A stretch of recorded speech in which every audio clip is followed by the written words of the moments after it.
X-Men. Get it!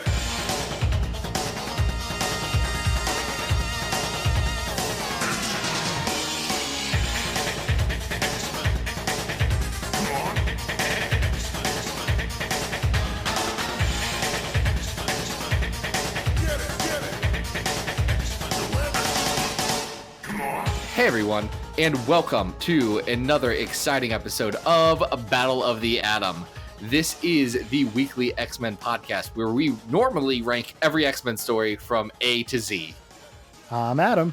And I'm Zach. And Adam, do you know what I got in the mail today? Well, I had heard that you were getting like some kind of cursed delivery of some kind. So do you want to tell everybody what you got? Because I find it quite frightening. I do. A friend of the show, Thomas Cummins, said on Twitter that he was sending me something that was going to, quote, change my life forever.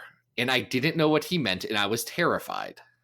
And I was right to do that, because he sends me this big old package. It's heavy. And in it are 3 custom-bound versions of the entirety of the 1994 to 2001 run of X-Man. I'm that so he sorry. Got specifically made. And I am cursed to read this comic book about the other Cable. Well, at least it's bound. It's going to be a beautiful presentation for you, buddy. Oh, they are gorgeous. I'm so excited to read this, but do you know what else I'm excited about, Adam? Well, I think, folks, you can probably hear that we have a guest today. We do have a guest today, coming to us live from the internet. She is the writer of X-Men Gold Annual #2, the upcoming X-Men Black Mystique, the Encrypted series, and so much more.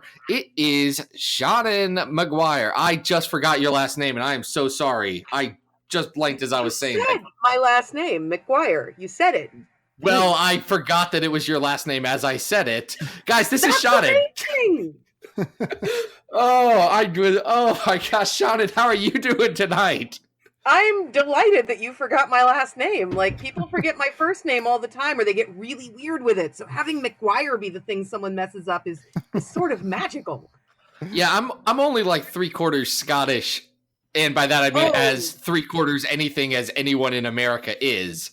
So I feel like the mix I should be able to get real good. You should, but still, it's like opening a blind box, and what's inside? Is it wasps? No, it's something cool and non-fatal. Well, hopefully this interview is not a blind box full of wasps. That would be terrible. But no, this is good. Seanan, yeah, it's great to have you on. Now, for the folks who may only know you from the X-Men stuff that you've got going on, what else do you do? So I am an internationally best-selling novelist. My first book came out in 2009. It was the start of the October Day series. It's called Rosemary and Rue. And since then, I have published through entirely traditional publishing channels, because I don't sleep, 43 books.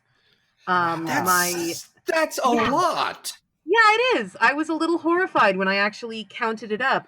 It helps that I am actually 2 people. I write as both myself and as Mira Grant.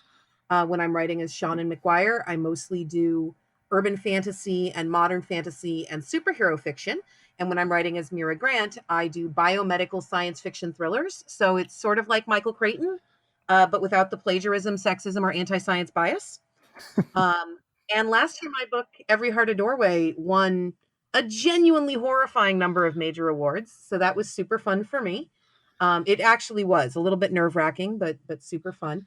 And literally my entire career, when you're a traditional novelist, you'll usually have an agent, and it's their job to go to publishers and to try to get you the career you say you want to have. And so a good agent will sit you down after they sign you and say, hey, what do you want?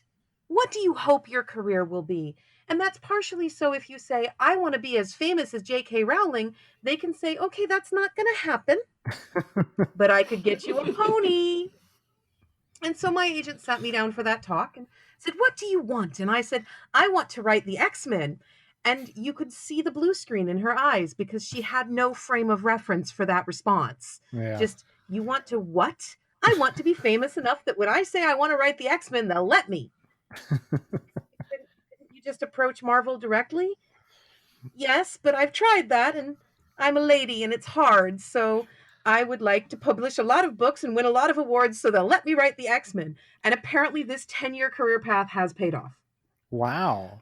So was that like an honest to God, like day one goal before you even published your first book? That's been my goal since I was 7 years old. So, oh my God, I love it. So with that being a literal lifelong dream, what's your X-Men backstory? How did this become such a core thing for you? So I grew up super, super, super poor in the California Bay Area. Like the poverty line was something that was kind of aspirational to my family. And this is mostly relevant because as a smart kid who loved to read, whose family had no money, I was pretty much limited to things that were 10 years too old for me. Because that's what was showing up at the yard sales and the library book sales and in the 25-cent box at my local comic book store. So my mom came home with a couple of old long boxes of comics from yard sales. She paid $5 for a giant box of old Warren comics, Creepy and Eerie and Vampirella. I know, right? That's cool. And just random superhero issues. Meanwhile, a comic book store had opened right up the street from my Aunt Debbie's, Flying Colors Comics and Other Cool Stuff in Concord, California. And the owner of that store, lucky for me, was Joe Field, who had 3 daughters and had seen them be not exactly welcome in other comic book stores. Mhm. So he had a policy that was at that time unique in the Bay Area, where it's not kids are banned without an adult. It's kids are treated as individuals. And if they are polite and don't rip things or make a mess, we let them come in. And there was a quarter box of old issues. So I would save every penny I could find. I would save my nickels and my dimes. And sometimes I would have as much as $2 when it came time to go to the comic book store.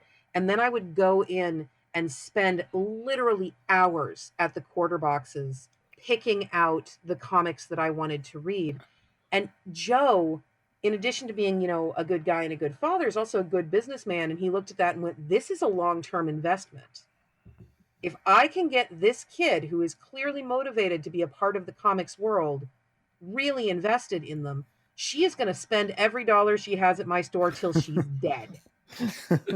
And so when I started sort of shifting into areas of specification, I dropped DC because DC did not feel as welcoming to me as a 10-year-old girl as Marvel did, and sort of focused for a while on X-Men and Spider-Man. And then one day he saw me walk out with the issue where Gwen Stacy dies and went, okay, so next week she's only going to want X-Men. And he would literally slip slightly more expensive, like not $30 issues, but this issue would be a $2 issue, not a quarter issue. He'd literally slip slightly newer issues of X-Men into the box when he saw me coming. And that kindness also really focused things and meant that I learned enough about the X-Men that became home. They had already been super appealing, but the more I knew, the more I wanted to know. Until when I was 12 and had really settled on this obsessive idea that someday I was going to be a writer. When I was 12, I told Joe, when I grow up, I'm going to write the X-Men and you're going to let me have my first signing here in the store. And the bastard held me to it. So I don't even live in that state anymore. I had to fly back to California for my first comic book signing. That is so cool. I love that. Yeah. That's fantastic. Now jumping to something you had just mentioned, and I forgot to say this in the introduction, and that's on me. But you're not just writing a couple of X-Men stuff. You actually have Spider-Gwen, Ghost Spider coming out soon.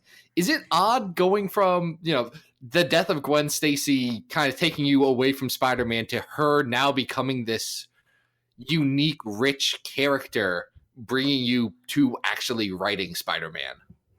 It It kind of feels like an apology from the universe. Like, I'm so sorry that you cried for like 6 hours when you were 10, but here you go. She's okay. You can make it better now. The return of Gwen Stacy, like the creation of the Spider-Woman Gwen Stacy character in 2014, really was such a huge moment for a lot of people.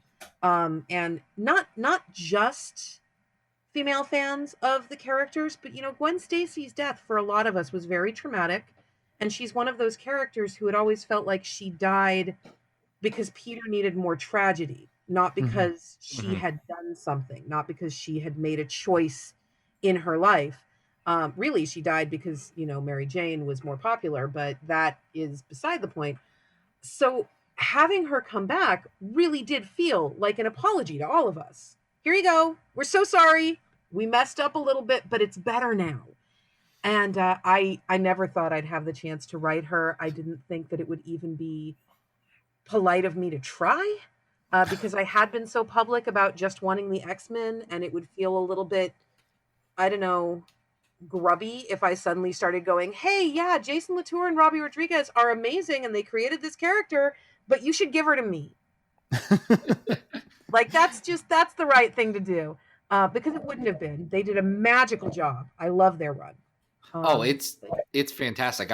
I picked up Edge of Spider-Verse 2 on a whim when it came out because I was like, okay, this cover is pretty cool. I like this design. And that character has stuck out to me as, someone who loved the indie punk rock, aesthetic to her, and just all of the heart that they have put into that series and that universe. It's been great. They are a hard act to follow. Yeah, I mean, look, you've obviously got your stuff together, but it's actually really interesting trying to follow up something that comes from such a singular vision. And, where the X-Men, there's thousands of interpretations of them, some good, some bad, a lot in between. But with Spider-Gwen, it's been like two guys in Rico killing it on colors. Right. What's your mindset following that up? My mindset is that you couldn't have Spider-Gwen. You just couldn't, no matter how genius Jason and Robbie are. You couldn't have Spider-Gwen if you hadn't had Gwen Stacy to begin with. And I love and understand Gwen Stacy. I really, truly do. I love Earth 65. I love what they've done there. And one of the beautiful things about any of these superhero comics to me, like the difference between the X-Men and something like, I don't know, David Willis's It's Walkie, which is also genius and totally worth reading, is that from the moment you start out that you are not going to be the only one that makes choices about these characters. I think that, I don't know, most people are wrong about Emma Frost. I really do. No, I do. Most of them. Well, I think the problem is, I think I'd like to hear more about that in a minute, because I think that could go in two very different directions. Oh, it really could. I think that most people are not necessarily wrong, but are very, very divided on, say, Prestige. Is your interpretation of Shadowcat more right than mine? If it's just my character, and in my books it's just my character, then my interpretation is right. Just it's nice that you don't agree with me, but whose name's on the cover? With anything published by one of the big comic companies, and especially Marvel, every second of the day that you are part of this interactive, collaborative system. And so, to me, it feels like I am being given the singular honor. It's a challenge, but it's also singular honor of proving that Ghost Spider is not just a great idea in the hands of the people who came up with her, but is a great idea as part of the greater Marvel universe. And she's going to be able to endure, and she's going to be able to last just as long as Jessica Drew or Peter Parker or any of these other characters. Without Jason and Robbie, we wouldn't have her to test this on, but it's my job to prove that she has legs. And that is what I'm going to do because she's awesome and I'm having a good time. And I want them to give me a mainline X book. And part of how I do that is by showing how awesome I am. That's a great idea. I like that. Do you think that that's the biggest challenge in shifting from writing prose to what it is that you're doing when you sit down to write scripts for, artists on comic work? Or are there other challenges that you're finding from switching from one format to the other? I was super fortunate in that this is not actually my first comics work. Okay. I did a creator-owned comic called The Best Thing with Thrillment Comics, which is John Rogers and Mark Waid's comic company. And the trade of that should be coming out sometime in the next year, so people will actually be able to read it. But Nice. the biggest challenge is, as a novelist, it is my job to make sure you know what's going on. I have to describe everything. And if I leave something out, people may get mad if I try to use it later on. Doing comics, you write panels. You go page 1, panel 1, interior Kitty Pryde's bedroom. And so what does that look like to me? What's it going to look like to the artist? What is important enough to me that I'm going to risk irritating my artist by specifying it in that very first panel? Because it has to be a collaboration. My artist has to have the room to not only breathe and feel like they have a stake in this, but to show their best work. Because I'm not only responsible for making myself look cool, I'm responsible for giving my artist the opportunity to look cool. And to a slightly lesser degree, but not that much, I'm responsible for giving my colorist opportunities to show why they have this job. I shouldn't just set everything in a sterile white room unless that is specifically the point of the issue. So, for X-Men Gold Annual number 1, if you take a look at the first panel there, which is Kitty Pryde's bedroom, I specified that we should have the Mashusha by the door, because that is a very traditional thing in Jewish households, that you have the scroll by the door, and that there should be a picture of Doug Ramsey on Kitty's desk. Everything else was like, here's the situation. You can tell from the dialogue what's happening. You're my artist. Make it look awesome. And it can be hard to not overwrite. And I think half of what I do is going back and editing out my own panel descriptions. Like, gosh, Shannon, you sure think you're cool and that your words should be there, but they shouldn't. They shouldn't. Yeah, it's definitely probably a different self-editing process to go through, from writing every single detail into something that's got to be a little less descriptive for your artists. I thought the annual was really great. I think that it's probably couched in a really interesting fan conversation right now, given the ending of, the wedding of the century, which turned out to be what I think is a great idea for story, which is Rogan Gambit getting together for Mr. and Mrs. X. But I think that fans are starting to really start to become bigger in the bigger part of the conversation in terms of what they want out of Kitty. Right. So I'm kind of curious editorially, and then maybe from a fan perspective, what were some of the expectations of this particular annual and what you were being expected to do with this story? And then do you also think that there was some pressure from, the public in terms of what their expectations might have been? So I'm going to be very cagey here because I'm still learning the limits of my NDAs, and I don't want Marvel to not give me more work. Sure. As I keep telling people, the only way that you get them to give me more freedom is by showing that you'll show up if I'm on the cover. Editorially, I was literally, they contacted me out of the blue. Though I suppose that my multi-year campaign to get them to hire me makes it not quite so much out of the blue as just giving in. I feel like the jerk boyfriend in a romantic comedy. Hey, are you ready to go out with me yet? Are you ready to go out with me yet? Are you ready to go out with me yet? So don't do that in real life, but maybe it works on comic companies. So they contacted me out of the blue and said, hey, do you want to write an X-Men comic? And I was like, I can't breathe. There's literally no air left in my house and I can't speak. I'm just making dolphin noises, but sure, I would like that very much. Obviously, you're not supposed to talk about that. Equally obviously, I called my brother immediately, um, and just literally was making these high pitched squeaking noise that only bats could hear as he's going, okay, okay, you can't speak. Something has happened. It's either really good or really bad. This doesn't sound like the unhappy bat noises. Did they give you the X-Men? Because my brother has met me ever. And they had already approved the story concept of Kitty Pryde goes to camp and has her first kiss, which she has never told the X-Men about. Mm.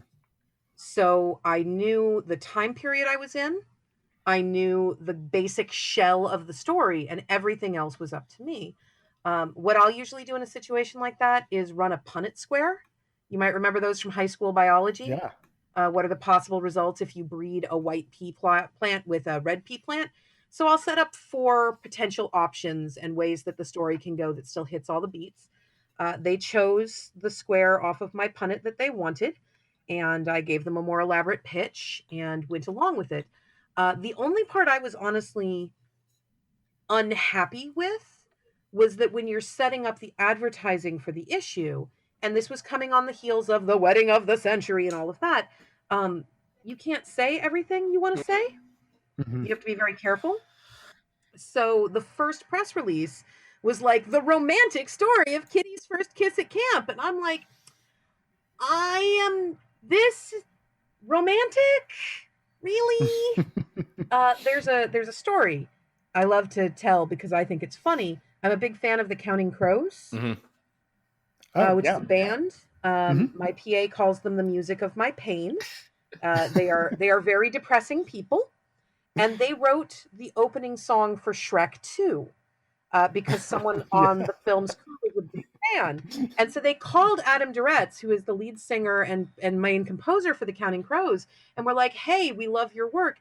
We want you to write this peppy, upbeat, romantic song to open Shrek 2. And he was like, I think you have the wrong number. That's not what I do. And that's kind of how I felt when all the news sites started saying it's the romantic first story. I'm like, oh, my dudes. Oh, no, you are going to be really disappointed if you read this expecting a real romance. It's a summer fling. There's some hormones. There's some panic. There's a lot of screaming. There is no blood, which is the only thing that makes it not quite on brand for me. But I'm not romantic. That's not what I do. But people have liked it, which is good. Despite that, I don't like false advertising, even when it's accidental. I was very concerned about that. I did have some people express what they hoped would happen in the annual. And honestly, I can't disagree with them for that hope. Although I will say that I would have been uncomfortable if everyone who was saying what they wanted got what they wanted. I would have been uncomfortable because we had that not just editorial mandate but canonical mandate, because this was set so far back in the continuity of why is this the kiss you didn't talk about, Kitty? Why is this the kiss you kept a secret? So I kind of like that it went where it went, just because it would have made me uncomfortable as who I am if I felt like a different kind of kiss had to be kept completely under wraps for 20 years. I think that's that's a very interesting perspective, especially for me. I ran the press release that Marvel sent out. I'm actually looking at it right now, and it's very it combined with some initial theories and apprehensions about that wedding and the larger discussion of Kitty Pryde. It had a lot of people going in a lot of different directions on what's going to happen and what is. But I think you make a very valid point about if it would have gone in a direction. I'll be blunt because I don't have any NDAs with Marvel. But if it would have changed something about Kitty's canonical sexuality or something like that, or added a new facet to that, I can definitely understand how there's a lot of difficulty with that being some secret thing that has been 20 years in the past and all that. Yeah, there's that's an aspect of this that I don't think I thought through, and I don't think a lot of fans had. I think I just want to be a little bit more maybe direct about the thing, because I feel like, Seanan, you're bringing like a really, really, smart and thoughtful perspective on this. I've heard interviews with Claremont in which he specifically says that he believes that Kitty is queer.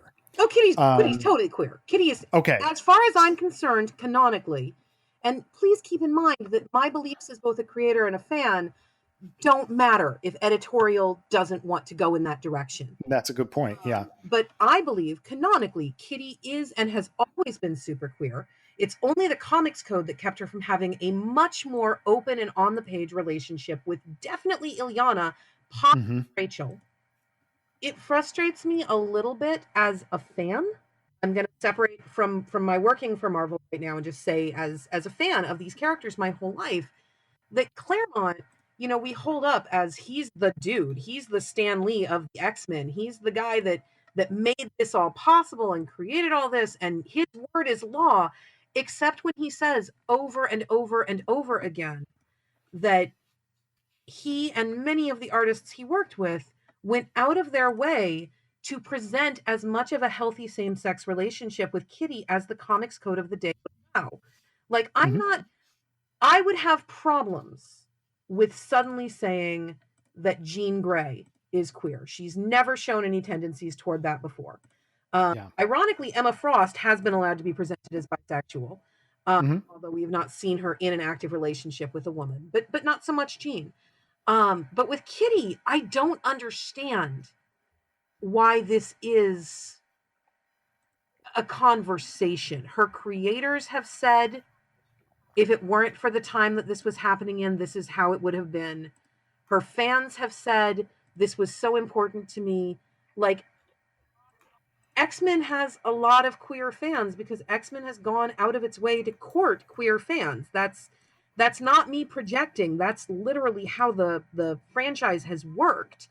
X-Men has a lot of queer fans, and pretty much all of them have been saying for a very long time, Kitty Pryde is one of us. You wrote her that way, you handed her to us that way, and now when we say we'd like to actually see her that way, you say it's changing something.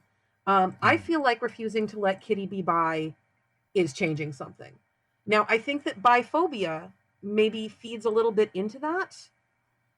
So often when a fictional character is allowed to have a coming out story, is allowed to express a sexuality other than heterosexual, they go from one option to the next. You were straight, now you're gay. Right. I really enjoy having a queer Bobby running around, but as a bisexual woman, it actually bothered me a little bit that we had the whole scene with Jean going, "Oh no, Bobby, you're full gay. You're 100% gay." Like, really? I have a lot of canon that says maybe not that. And also, now I love Emma Frost. She's my girl. She is my favorite of the X-ladies for a lot of, I think, very good reasons. But I know that you prefer when she doesn't look, less awful than Jean. That's a thing with you, editorial. And you do realize that by having Emma not out Bobby for years because she took his body for a little while, you've kind of made Jean a little bit, okay, I give up. I like that you're thinking about this in that level of depth, because I don't know. I'm of the opinion that I think that, at some point it's inevitable agree. The writers, whoever it is, whether it's, whether this is something that's coming soon or whether this is something that will be down the line, because these characters are, they're endlessly serialized, that Kitty will, eventually. And I realize we're speaking the same language here, that we both believe that it's canonical that that she's queer in some way. Yeah, it's not just a phase. But yeah, right, as the wonderful T-shirt says. I think it doesn't. You don't get points for representation when you never put it on the page. Mm-hmm. And I think it is telling that the people who are most likely to say, well, you have one gay character now. We gave you an old one. that we made gay. So they've been here all along. Are most frequently the people that can see themselves everywhere. Mm-hmm. You know, I mentioned earlier that DC just didn't feel as friendly to me as a little girl. And that's in part because unless Wonder Woman is your girl, at that time, DC really didn't offer a lot of entry points for female fans. Yeah. And Marvel did. I mean, on that note, I was just today, my son, I say my son because I told my wife to buy this for him, but they have this package of like die-cast little 1-inch X-Men characters. And, you know, they're sitting in the boys' toy section. And the toy market, I've done some study, I've done some stuff on it. The toy market is very, you know, binary. These are boys' toys, these are girls' toys. Oh, yeah. Well, that's what killed Tower Prep. Yeah. So I will never forgive the toy market, even though I am a toy collector. Yeah, that's a whole other thing. But that's a whole different podcast. Yes. But what was so interesting about it is, you know, it's this X-Men pack. It's got 20 characters. They're 20 little figurines. What you're about to say. Oh, I don't know what I'm about to say. I'm about to say there were 11 female characters and 9 male characters. And I was like, oh, that makes me so happy. Now, to be fair, 2 of them were Jean, but still. That makes me unhappy. There was also an Emma, and it's one of the few characters that my 2-year-old knows by name out of the X-Men, which is you are doing a great job as a parent. I'm doing my best to just imprint on him all the things that are important. But I think that right there speaks to something that, you know, not just X-Men, but the marketable X-Men, the ones that you want to make toys of. Mm-hmm.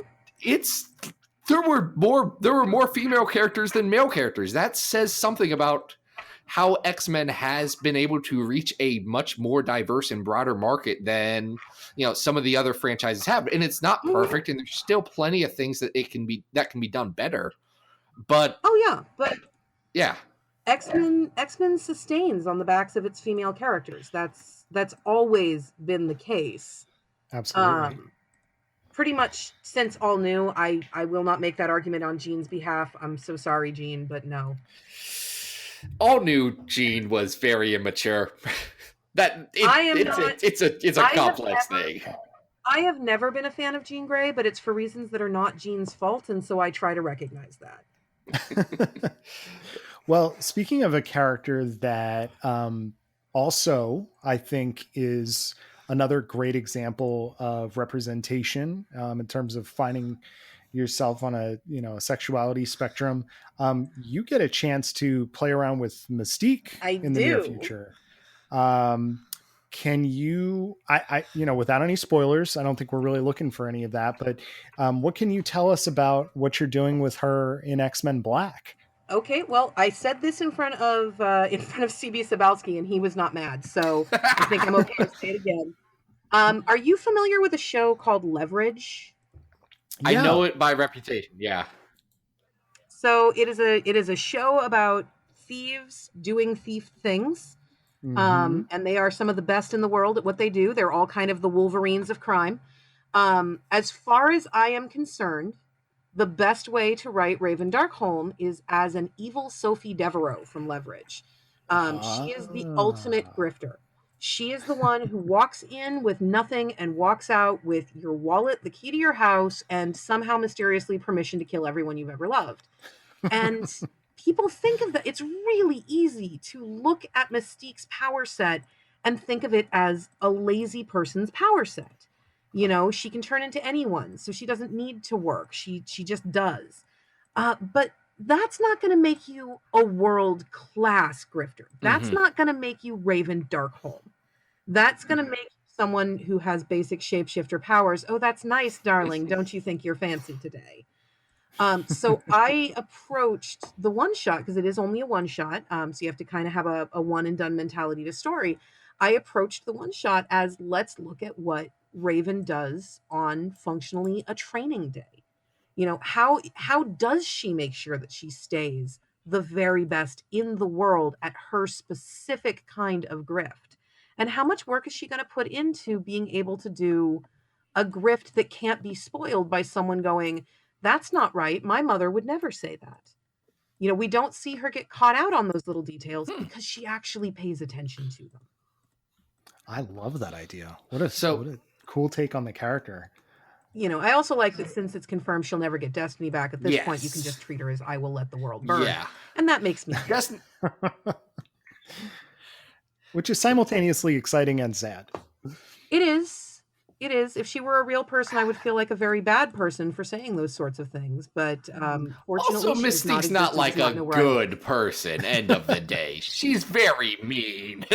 she's She not is nice. not. Now you're doing. But she is Now often you're doing this.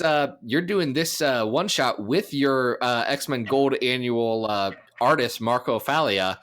Is it easier to start to build a rapport with an artist at this point? Is it nice to be jumping back with someone that you've already had some experience with?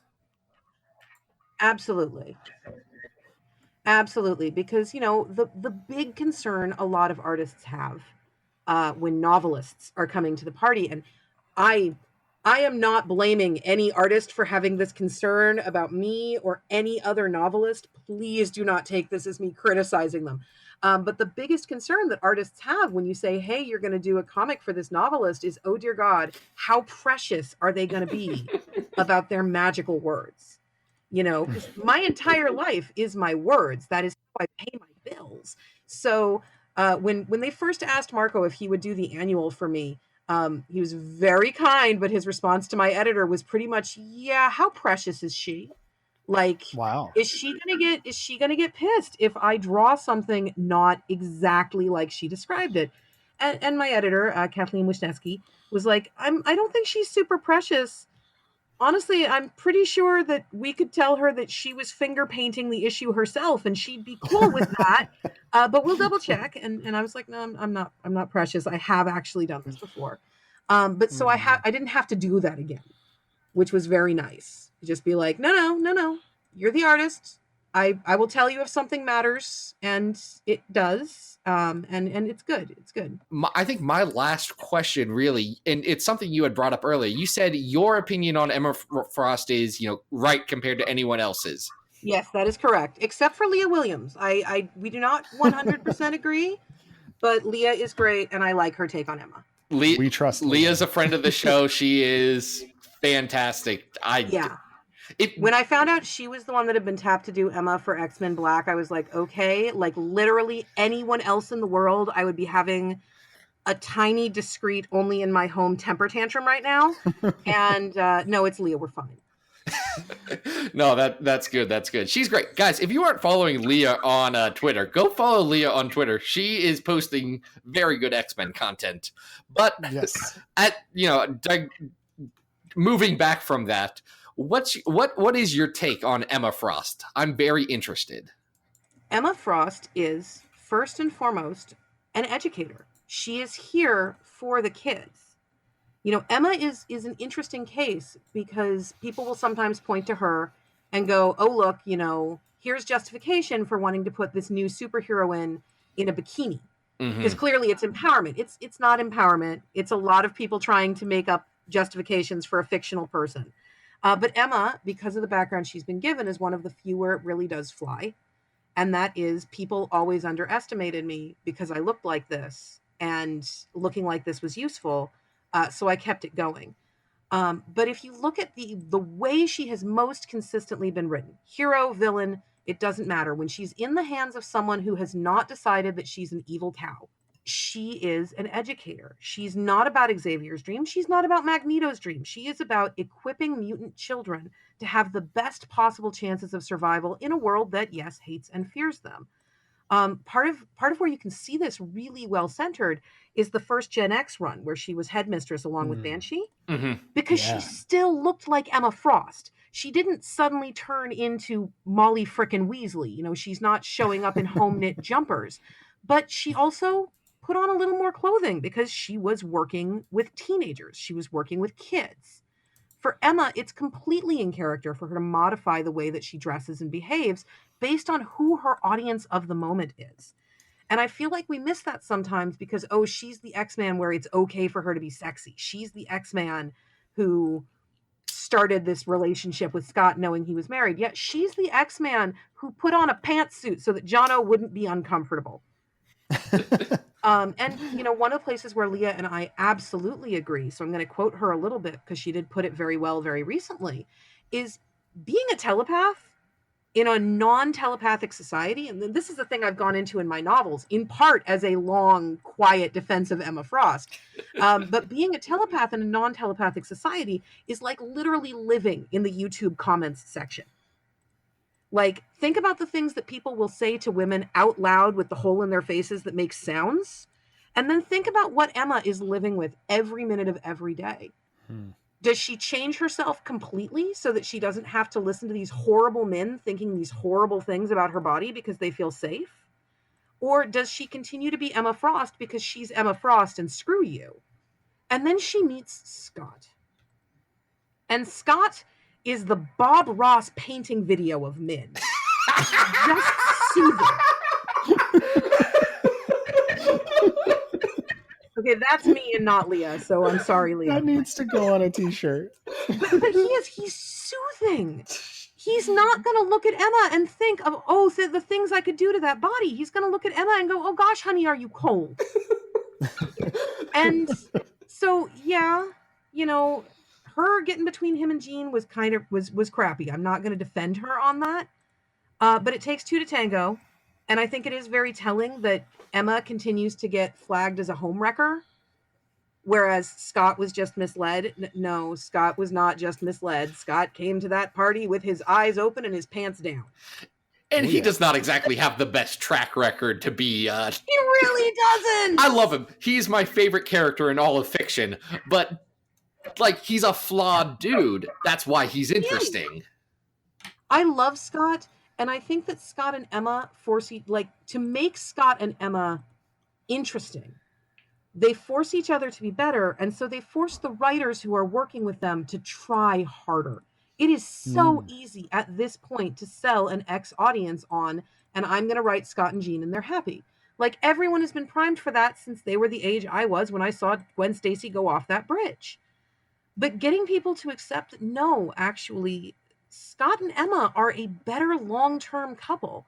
I think Matt Fraction really put it best when he said that Jean was the love of Scott's youth, but Emma is the love of his life. Yes, absolutely.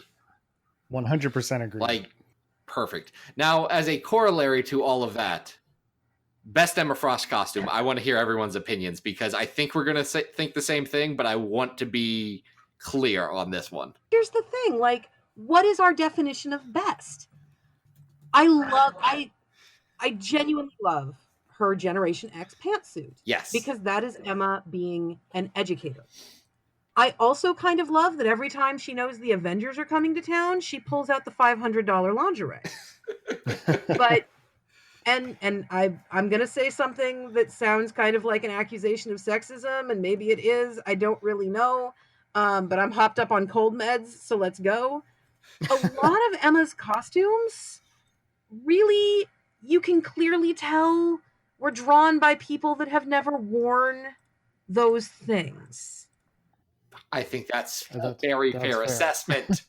As someone who hasn't, I don't think they work like that.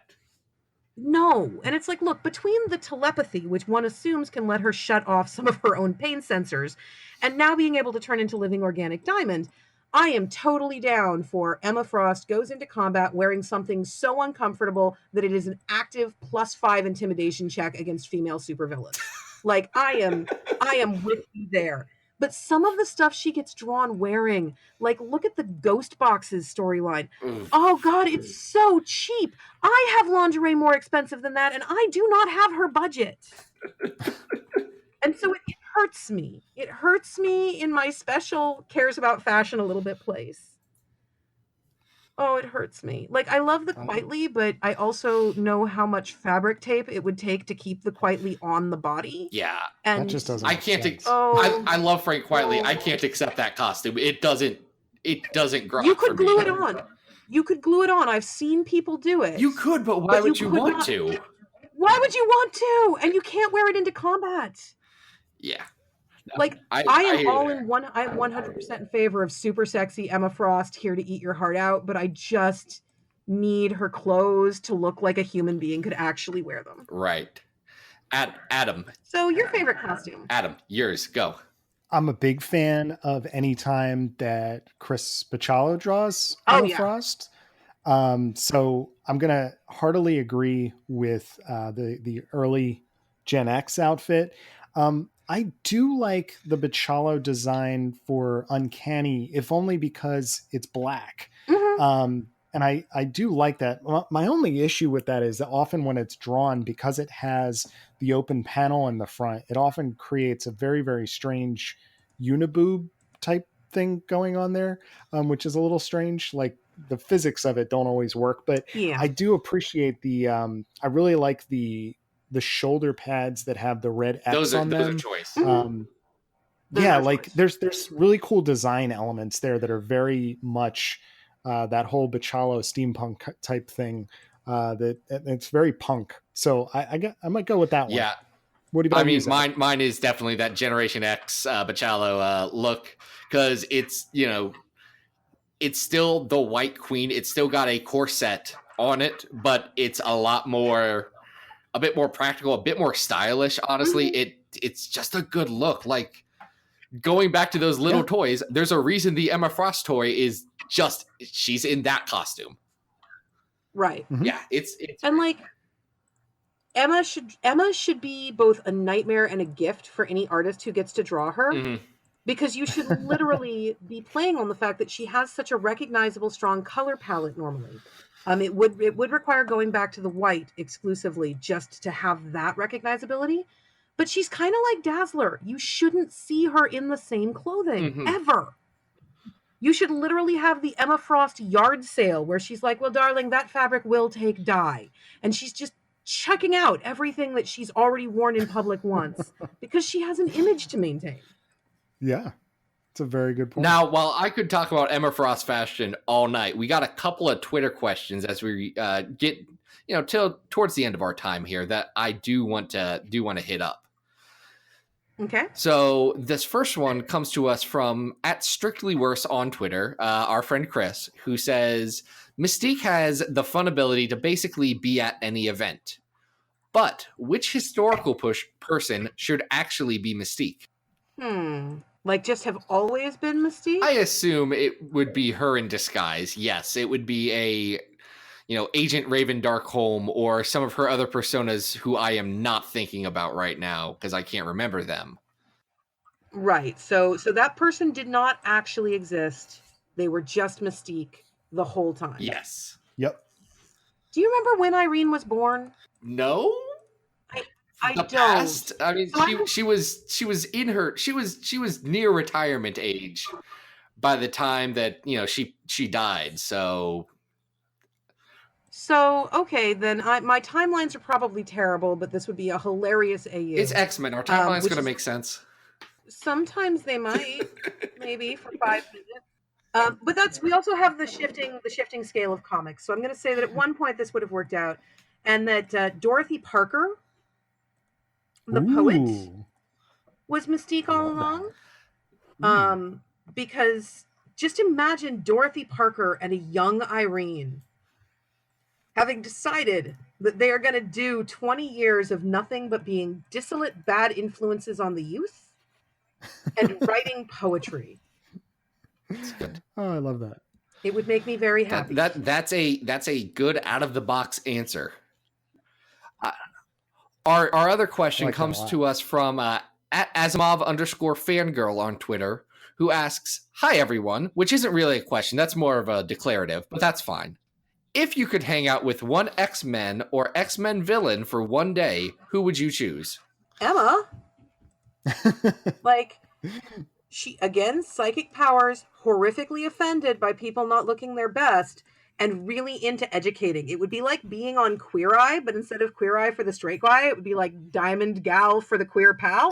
And she'd just take me around and people would give me stuff all day. And by the end of it, I would actually know how to do my hair. So I think that's a good pitch. Yeah, like it would be so good for me. It would be kind of bad for all the store owners who couldn't figure out why all their stuff got stolen. But that's why I'm hanging with a villain for the day and not a hero. I think I would be love it. too Love intimidated it. hanging out with Emma. Like, she would just scare me a little bit for good reasons. She's not a soft person. No, but I also think that if actual Emma Frost just like wandered in, hello, darling, here I am, I'm Emma Frost, I'd think I was having some kind of break. And thus the intimidation factor would not so much be there because it's like, sup, Emma, you're a figment of my imagination. Let's get pedicures. That's good. I think for I me love that. it would be That's great. Nightcrawler, just because I think he would just be like a fun guy to, hang out with for a day. He would not make it boring, which I think would be good. No, he'd be very into finding some activity that you're not really into doing, but you get there and you get started and you find out that you really enjoyed it. that is true. That's a good if answer. I could add a like second, because X-Men tend to travel in packs, I'd just add Scott, and then I could put Scott and Emma through the absolute trauma, for Emma at least, of flying Southwest Air, because that would horrify her, and we would go and surprise Jay in New York, because I think if I showed up on his porch with actual Scott Summers, I could find out what he looks like. I feel like that would be true. Oh my I feel God. like that would be very That'd be true. Jay, of course, if you are listening to our podcast, then you should probably know about the other good, very good Explain the X-Men podcast that Jay co-hosts. Adam, did you have an answer for this one? Oh, it would be Warlock for sure. I want to hang out with Warlock all day, and I want to go and on then adventures the with apocalypse him. comes at night. Yeah, I don't know. I want to like play Doug Ramsey with Warlock all day. That'd be fun.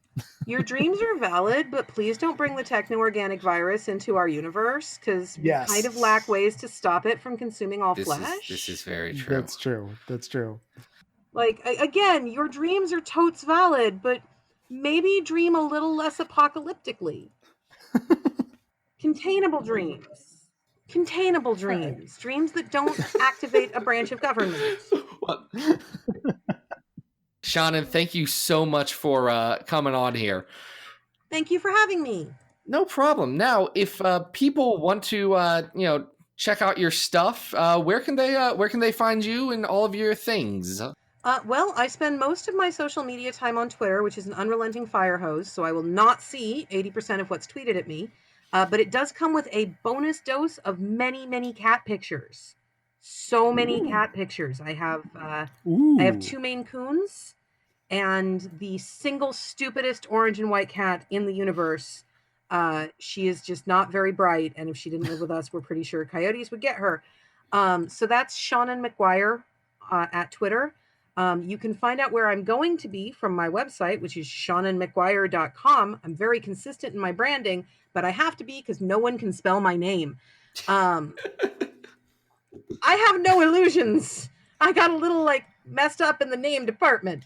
I am on Tumblr as Seanan McGuire, but that is less of a professional space and more of a Seanan really likes posting pictures of snakes space. So probably don't go there if you're hoping to see me being a shiny, fancy professional person. My website is SeananMcGuire.com. There's a theme. If you can find it, you win nothing. My website is SeananMcGuire.com. I do have an appearances list there, which is updated pretty much weekly.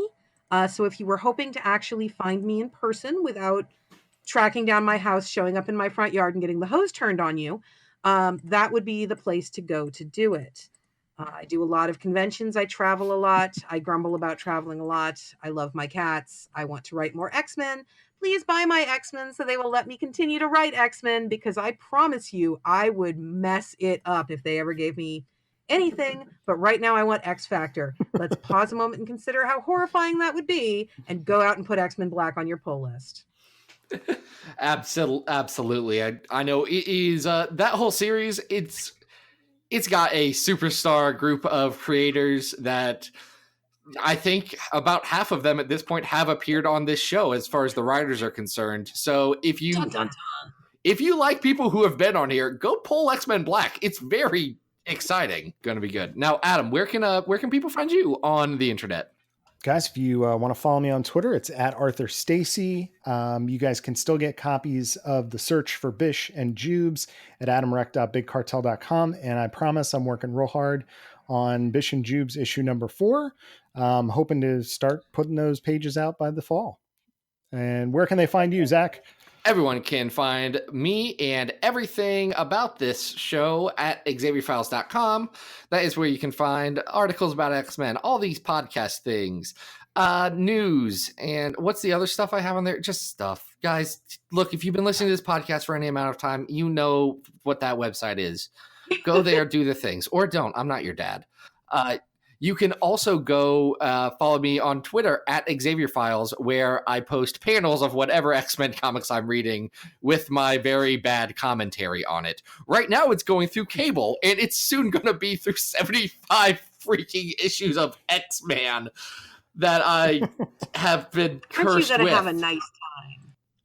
I think, though, once I'm done with them, I can transfer the curse to someone else. And then they have to live with 75 issues of X-Men. You're mean. I like you. Look, I once told people that if I decide to start reading X-Men, they need to view this as a cry for help and say, "Hey, Zach, what's going on? Are you doing okay, babe?" Crying for help now. But I mean, it's getting close. Now, guys, everything about this show is supported by the lovely folks on patreon.com. If you go over to patreon.com/XavierFiles and you toss in, say, $2, which is half the price of a comic book a month, then you can get an entire episode of this show dedicated to a story of your choice. Ooh. Just like next week, how we have a whole episode around a random issue of Uncanny X-Men that is... I had read 4 times and I couldn't tell you anything that had happened in it by reputation. So there's a lot of Freedom Force in that. You remember those guys? Yep. Yeah. It's quite a adventure. So we'll be doing that next week. Shannon, once again, thank you so much for being on. It has been a utter delight. Yay, I'm a delight. Have a nice evening, guys. Till next time, this has been Battle of the Atom. We hope you survived the experience.